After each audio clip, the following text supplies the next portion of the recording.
മാറിയൊക്കെ ഒക്കെ അറ്റാച്ച്മെൻ്റാണ്. അറ്റാച്ച്ഡ് ആയതുകൊണ്ട് എന്തായി ഒന്നേന്ന് അകത്തേക്ക് ഓടാൻ തുടങ്ങി. നമ്മൾ 4 നേരം 5 നേരം കുളിക്കേണ്ടത്, പക്ഷെ എന്തില്ല, ശൗചമില്ല, മനസ്സിന് ശുദ്ധിയില്ല എന്നർത്ഥം അല്ലേ. ശരീരം വൃത്തിയായിട്ട് കൊണ്ട് നടക്കുന്നുണ്ട്. ഇവിടെ ശൗചം എന്ന് പറയുന്നത് മനസ്സിൻ്റെ ആ നന്മയാണ്, ശുദ്ധതയാണ്. പിന്നെ സന്തോഷം അതുണ്ടോയെന്ന് ചോദിക്കേ വേണ്ട. പുറമേ കാണുന്ന ചിരിയൊന്നും ഉള്ളാലില്ല എന്നർത്ഥം. ആ സന്തോഷമില്ല. തപസ് ഉണ്ടോയെന്ന് ചോദിച്ചാൽ തപസ് എന്നുള്ള വാക്കിനർത്ഥം ശ്രദ്ധ എന്നാണ്. ശ്രദ്ധയെ ചെയ്യാം അല്ലേ. എൻ്റെ മാതിരി ശ്രദ്ധ നമുക്ക് നമ്മളിലേക്ക് തിരിയാൻ നമുക്ക് സാധിക്കുക, എന്നെ അറിയാൻ സാധിക്കുക, അത് നമുക്കില്ലാതെ ഉണ്ടായിട്ട് മാറി. സ്വാധ്യായം, സ്വാധ്യായത്തിന് ഒരുപാട് വിഷയങ്ങൾ സജ്ജനങ്ങൾ പറയാറുണ്ട്. അപ്പോൾ ഇവിടെ പറഞ്ഞ സ്വാധ്യായം എന്താണ്? ഇപ്പം നമ്മൾ ചെയ്യുന്നത് സ്വാധ്യായമാണ്. ഇത് വല്ലപ്പോഴും ഒരിക്കലുണ്ടായാൽ മതിയോ?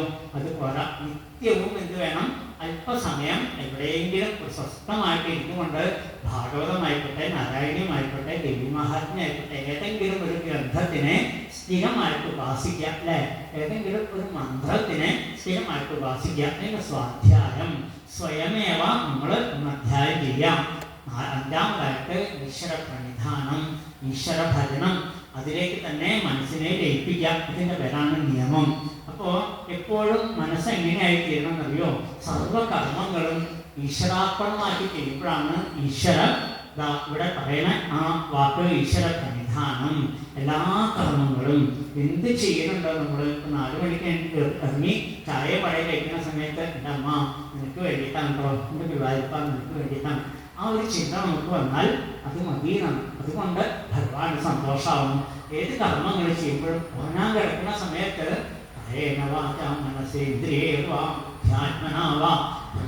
സ്വഭാവാൽ സകലം പരസ്മൈ സമർപ്പയാമി. അത് ഈശ്വര പ്രണിധാനം അല്ലേ. എന്ത് കർമ്മങ്ങൾ ചെയ്യുമ്പോഴും വായ്പാം നിനക്ക് വേണ്ടിയിട്ടാണ് ഒരു ചിന്ത ഉണ്ടാവുക. പിന്നെ 3-ാമത്തതാണ് ആസനം. ആസനം എന്ന് പറഞ്ഞാൽ സുഖാസനം അല്ലേ. ഇപ്പം നമുക്ക് എൻ്റെ ബുദ്ധിമുട്ടെന്ന് വെച്ചാൽ കസേര ഇല്ലാത്തതാണ് ബുദ്ധിമുട്ട്. ഈ കസേര മാറി ചാരി കസേരയായിരുന്നു വരട്ടെ, എത്ര സന്തോഷമായിരുന്നു അല്ലേ. അപ്പോൾ കുറച്ചും കൂടി സുഖമാവും. അപ്പോൾ നിലത്തിരിക്കുന്നേക്കാൾ ഒരു ഭേദം എന്താ, കസേര വീട്ടിലാണ്. അതിനേക്കാൾ നല്ലതാണ് എത്തിയിട്ട് ചാരിയിരിക്കാൻ പറ്റിയാൽ എന്തായി ചാരി കസേരയാണെങ്കിൽ കുറച്ചുകൂടി നമുക്ക് സുഖമായി നടക്കും. ഞാനും കൂടി നാട്ടിൽ കട്ടിലാണെന്ന് വെച്ചാലോ വളരെ ഭംഗിയായി. അത് തലേണയോടെ കിട്ടിയെന്ന് വെച്ചാൽ പതേ വേണ്ട. ഇങ്ങനെയാണ് നമ്മുടെ സുഖാസനത്തിൻ്റെ പൊട്ടി വയ്ക്കാണ്. അപ്പോൾ ഭാഗവതം പറഞ്ഞാൽ എന്താണെന്ന് വെച്ചാൽ അവയവങ്ങൾക്ക് വേദനയില്ലാതെ കൊണ്ട് കുറച്ച് സമയം സാധിക്കുക അല്ലേ. അതേ സമയമൊന്നും വേണ്ട, 10 മിനിറ്റ് ഇരുന്നോടെങ്കിലും 10 മിനിറ്റ് നമുക്ക് ശരീരത്തിന് ഒരു ആയാസം തോന്നാതെ കൊണ്ടിരിക്കുക. ഇത് തന്നെയാണ് ആസനം എന്ന് പറഞ്ഞാൽ. സമം കായ ശിരോഗ്രീവം ധ്യായന്ന ജലം സ്ഥിരഹ. ആ അചഞ്ചലമായിരിക്കണം. നമ്മുടെ മനസ്സൊരിക്കലും ചലിക്കാതെ കൊണ്ടിരിക്കുന്നതിനാണ് ആസനം എന്ന് പേര് പറയുക. നമ്മളെ കൊണ്ട് അത് സാധിക്കുന്നുണ്ടോ? അതും സാധിക്കില്ല. പിന്നീടാണ് പ്രാണായാമം. അപ്പോൾ 4-ാമത്തതാണ് പ്രാണായാമം. പ്രാണന്റെ ആയാമം അല്ലെങ്കിൽ നിരോധം. സൂക്ഷ്മമായിരിക്കുന്ന ഈ പ്രാണനെ നിയന്ത്രിക്കാൻ സാധിച്ചാൽ തന്നെ അതിൻ്റെ ഒപ്പം തന്നെ മനസ്സിനെയും നമുക്ക് കൺട്രോൾ ചെയ്യാൻ സാധിക്കും. അതിനാണ് നന്നായിട്ട് പ്രാണായാമം ഒക്കെ ചെയ്യാം. ഇപ്പം ഇങ്ങനെ ഇങ്ങനെ ഉണ്ടാക്കില്ലേ നമ്മൾ. ഇങ്ങനെയൊക്കെ ഇരുന്നൂനിയാക്കിയിട്ട് മനസ്സെവിടെയെങ്കിലും ഒതുങ്ങുണ്ടോ? അടങ്ങണമെന്നില്ല. ഇങ്ങനെ ചിന്തിച്ചുകൊണ്ട് ഇനി അടുത്ത കാലം വെക്കേണ്ടത്.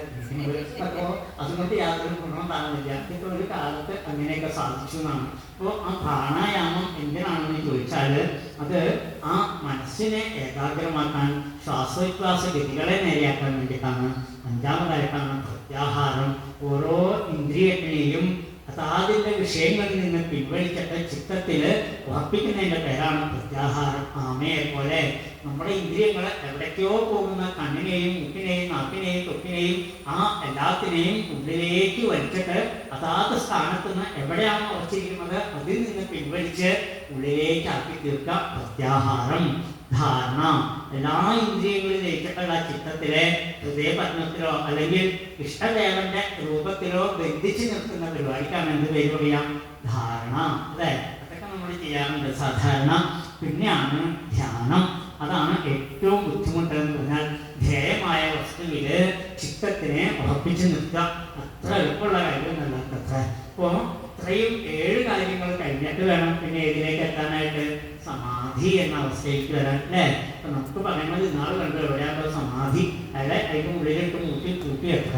അപ്പോൾ എന്തൊക്കെയോ കോൺക്രീറ്റ് ചെയ്തായിട്ട് ഉള്ളിൽ കയറ്റി വെച്ചതോടുകൂടി സമാധിയായി ഇപ്പം എന്തായി അവിടെ പൂജ ശിവേരിയൊക്കെ തുടങ്ങി.